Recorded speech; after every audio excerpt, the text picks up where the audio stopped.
V prostorih soboškega Mika so predstavili delovanje centra Šteker, ki mladim in njihovim bližnjim pomaga pri premagovanju odvisnosti od digitalnih tehnologij. Na tiskovni konferenci je bil prisoten tudi župan Aleksander Jevšek. Jaz sem danes pravzaprav tukaj kot župan, pa verjetno tudi delno kot zasvojenec, ker cel dan bulim v računalnik in v mobitel in v tablico in se mi vedno postavlja pravzaprav eno osnovno vprašanje, kje je tukaj meja. Kje je meja med biti zasvojen in kje je meja, ko rečeš, ok, jaz sem še normalni uporabnik. Seveda je to verjetno zelo subjektivno vprašanje. Vendar zadnjič, ko sem bil na letališču, sem imel čas in sem si ogledoval ljudi. Za razliko od mene, torej so vsi gledali v telefone, v tablice in so komunicirali z tem virtualnim svetom in nič drugače ni na metrojih, nič drugače ni v žal tudi družinah. Ko se na nek način iz neke osebne komunikacije, ki je po moje zelo potrebna in nujna, umikamo v virtualni svet in tam poskušamo reševati probleme, ki nastajajo okoli nas. In ko problem naraste tako daleč, da ga več tudi virtualni svet ne reši, potem je pa to res velik problem. Zato se mi zdi, da se v teh oblikah zasvojenosti nujno potrebno veliko pogovarjati. Res je, pripravil sem se za današnjo tiskovno konferenco, prebral sem kar nekaj člankov strokovnih, za to zasvojenosti se pravzaprav ukvarjajo vsi, od sociologov, psihiatrov, psihoterapevtov in tako dalje in iščejo ta čarobni ključ do tega. Prebral sem, da so v Južni Koreji celo uvedli zapiranje interneta za določen čas pri otrocih, pa niso uspeli, ker so potem otroci na starševske gesla naprej brskali po internetu. Skratka, zdi se mi, da je to še enkrat povedano tema, o kateri se treba pogovarjati in jaz tudi pozdravljam in mestna občina tudi podpira to vrstne delavnice, ki na nek način osveščajo ob tem, kar nas obkroža. Smo pa jasno vsi več ali manj odvisni od teh elektronskih medijev, kajti tudi komunikacija, praktično informacije, ki jih dobivamo, grejo vse preko pametnih telefonov, tablic in tako dalje. Jaz o drugih oblikah zasvojenosti na internetu ne bom govoril, ker verjetno ste za to bolj poklicani vi, bi pa seveda se opravičil po tej tiskovni konferenci, moram iti naprej, zaradi, ker sem odvisen od svojega koledarja, ki ga moram izpolniti, ampak zanimivo, ta koledar sem si sam postavil.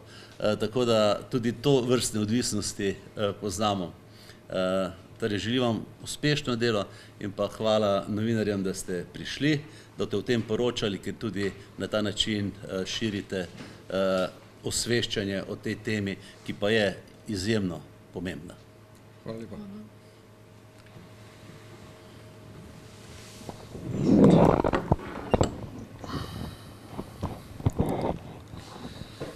Torej, center Šteker bo odslej prisoten tudi v Murski Soboti. Nekje vzpostavili smo ga v začetku leta in nekako naše delo bo fokusirano na dve področji. Eno bo preventiva, o kateri je govoril tudi župan, v obliki delavnic, delali bomo na šolah, vrtcih in podobno. Tudi jutri je eno predavanje tukaj v Miku ob 19. uri za starše. Še posebej pa bi radi poudarili tisti kurativni del, se pravi svetovalnico, ki jo vzpostavljamo in bo zaenkrat do zapolnitve kapacitet ob četrtkih popoldan tudi v Miku potekala, kamor dejansko vabimo starše, predvsem, ker so to naša ciljna skupina starši z otroci. Predvsem so namreč ravno mladi tisti, katere ta zasvojenost najbolj objame in ena največjih teh je ravno igranje igric. Otroci so namreč nezmožni nekega nadzora časa, izgubljajo občutek za to, koliko je dovolj in prej ali slej lahko tudi, če se nekje ne ustavi ali v krogu družine, šole, je treba te stvari tudi obravnavati po strokovni poti in ravno tukaj smo mi za to, da pač pomagamo, tako da vabimo tiste, ki so pomoči potrebni, da se obrnejo na nas. Zdaj pa bi še mogoče naše strokovne delavke povedale kaj več o tem.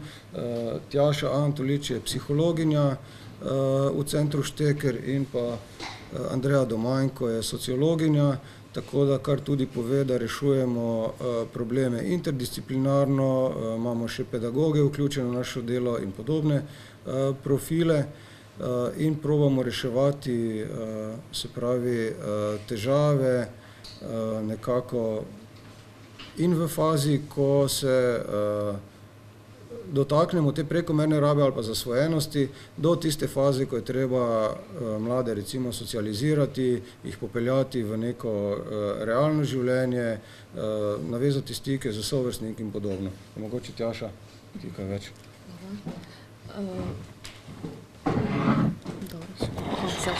Dobro, hvala. Ja, torej, pozdravljeni.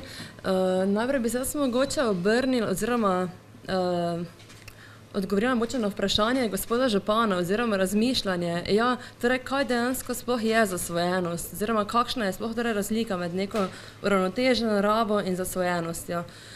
Mi načeloma ločujemo na 3 kategorije, torej rečemo, ena je kot uravnotežena raba, druga je prekomerna raba in tretja je zasvojenost.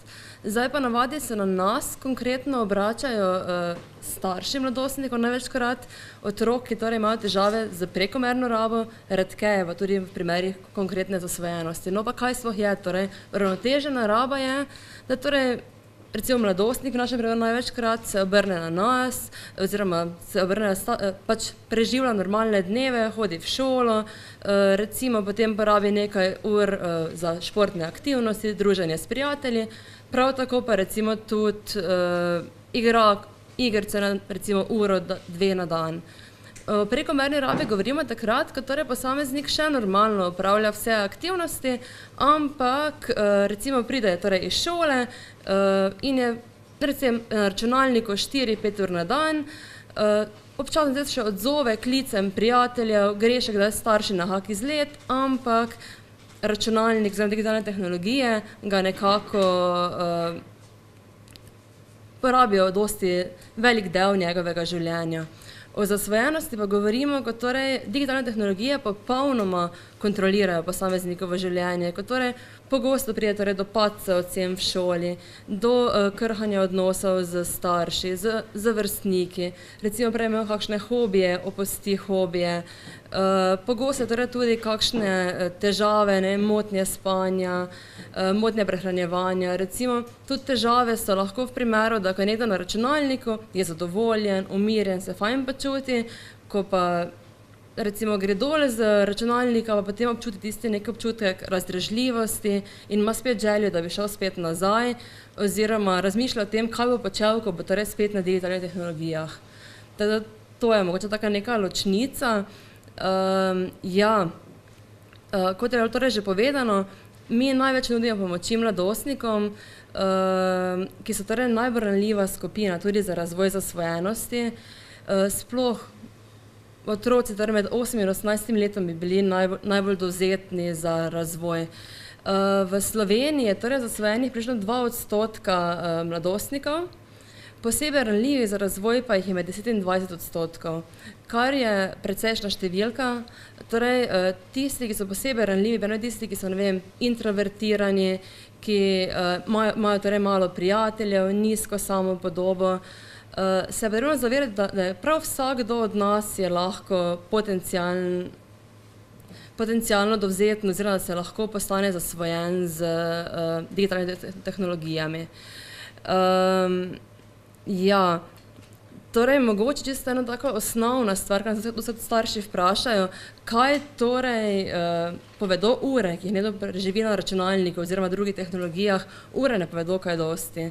Namreč nekdo je lahko na tehnologijah po 2, 3, 4, tudi 5 ur, pa nima težav z zasvojenostjo, ker ima še druge hobije v življenju, ima stike s prijatelji in ok, potrebno je torej omejiti v tem primeru, ampak ne gre pa za zasvojenost. Medtem ko lahko nekdo ob istih urah govorimo o zasvojenosti. Ja, da mogoče opišem čisto to naše svetovanje, kako sploh poteka naše svetovanje. Torej, v našem timu smo torej sociologinja, psihologinja, pedagoginja in potem ponavadi starši pokličejo na naš center ali pa nam pošljajo e-mail, da se dogovorijo za uvodni razgovor. Na tem uvodnem razgovoru ponavadi torej pride starš zraven z mladostnikom in tam potem vidimo, za kakšno težavo gre, torej če gre za prekomerno rabo ali gre za zasvojenost. In tam potem tudi dorečemo načrt, kako bomo naprej postopali, kako dolgo pridemo to trajalo, kako pogosto bodo potekala naša srečanja. Ponavadi se srečujemo vsak teden. Včasih je dovolj tudi recimo srečanje 2-3, ponavadi pa to traja 2-4-6 mesecev, odvisno od posameznih primerov. Ja, torej svetovanja potekajo zelo različno, občasno torej sodelujemo, občasno svetujem torej jaz kot psiholog, občasno sociologinja, pač odvisno od posameznikovih potreb. Ponavadi aktivno delujemo na socializaciji, na torej sestavljanju stikov, iskanju novih hobijev in predvsem temeljimo na tem, da otrokom oziroma mladostnikom, ko pridejo k nam, ne rečemo, ok, prišli ste k nam, zdaj pa konec z tehnologijami, ker to vemo, da ni realno. V današnjem času tega ne moremo pričakovati in tudi mi tega ne zahtevamo od njih. In tudi marsikateri starš reče, joj, sem dal ven kable, zdaj pa bo mir. Mi ponavadi rečemo, to ni v redu, ne? Mi to odsvetujemo.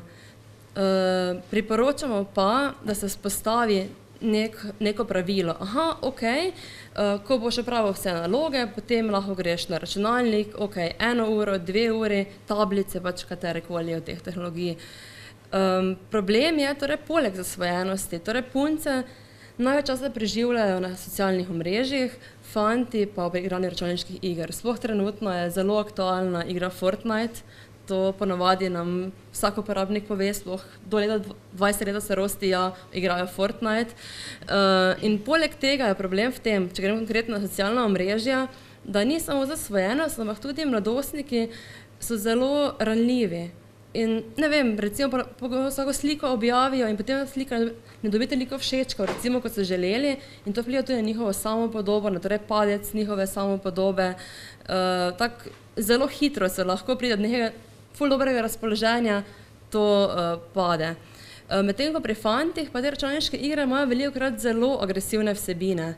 In dokazano je, da se torej njihovi možgani adaptirajo na nasilje. Zdaj nameni, da bo nekdo šel ven, pa bo kar postrelil vse, ki so okoli njega, to se ne bo zgodilo, to ni nevarnosti. Je pa lahko težava to, da so določene stvari, ki so prej popolnoma nesprejemljive, potem postajajo vedno bolj sprejemljive in recimo prej ne bi nikogar niti vdaral, zdaj pa ok, bi mogoče tako stvar lažje naredil.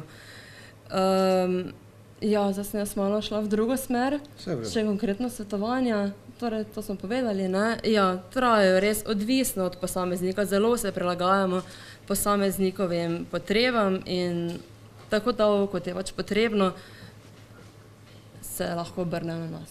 To je to, ne? Mogoče bi jaz samo tukaj pri svetovanjih, torej vsak, ki ima željo po kakšnih informacijah ali pa prepozna pri svojem otroku, da gre za neko pretirano rabo, da nas torej pokliče vsak dan. Od ponedeljka do petka smo na voljo na telefonski številki 031 850 500 ali pa smo odzivni tudi seveda na elektronsko pošto info@steker.si. Drugače pa več o samem poteku pa lahko najdete tudi na naši spletni strani www.steker.si.